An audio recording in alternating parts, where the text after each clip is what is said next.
தங்கச்சி அம்மா கட்டுங்க காந்தி மார்க்கெட் வழியாக போகிறது இந்த தண்ணி தான்.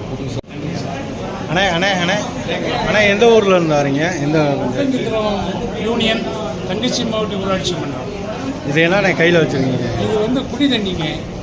காவிரி கூட்டு தண்ணியை கேணியில் விட்டு அந்த கேணியிலிருந்து வர்றது ஒட்டஞ்சத்திரம் புதிய காந்தி மார்க்கெட் வழியாக வருது. குடி தண்ணீர் பைப்பு கீழையும் சாக்கடை மேலையும் வர்றதுனால சாக்கடை நீர் கலந்தே தான் அந்த பகுதி மக்கள் இது வரைக்கும் 2.5 ஆண்டுகளாக பிடிச்சிட்டு இருக்கோம். 2.5 வருஷமாக இதே தாங்க. அதுக்கு எந்த நடவடிக்கையும் இல்லை. நாங்கள் போராடிக்கிட்டே தான் இருக்கோம். ஆமாம். இந்த தண்ணியை எவ்வளோ மக்கள் குடிக்கிறாங்க? இந்த தண்ணியை கிட்டத்தட்ட மார்க்கெட்டுக்கு வரக்கூடிய ஆயிரக்கணக்கான மக்களும் அந்த பகுதியில் இருக்கக்கூடிய விவசாயிகள் பொதுமக்கள் எல்லாம் ஒரு 2000-3000 பேருக்கு மேலே பிடிக்கிறாங்க. 3000 குடும்பம் பிடிக்கிறாங்க.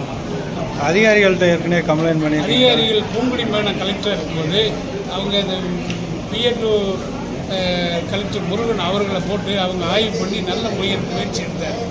அது ஒரு ஃபைனல் ஆகி அந்த ட்ரைனேஜ் எல்லாம் நங்காஞ்சியில் எடுத்துவிட்டு இந்த குழாயை மாற்றி கொடுத்துருன்னு சொன்னது.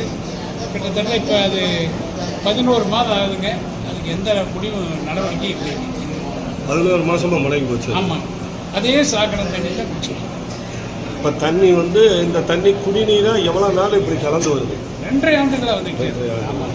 ஏற்கனவே இருந்த ஊராட்சி மன்ற தலைவரும் அதை கண்டுக்கலைங்க. அதெல்லாம் அமைச்சராக இருந்தவர் அதை கண்டுக்கல. இப்போ அதுக்காக தண்ணியோட எங்கே வந்தீங்க? இந்த தண்ணியோடு இப்போ புதிய மாவட்ட ஆட்சித் தலைவர்கிட்ட இந்த தண்ணியோட சேம்பல் கொடுத்து மனு கொடுக்கலான்னு வந்தேன். கொடுத்துருங்க. நடவடிக்கை எடுக்கிறேன்னு. உங்கள் பேர்? ராஜேந்திரன்.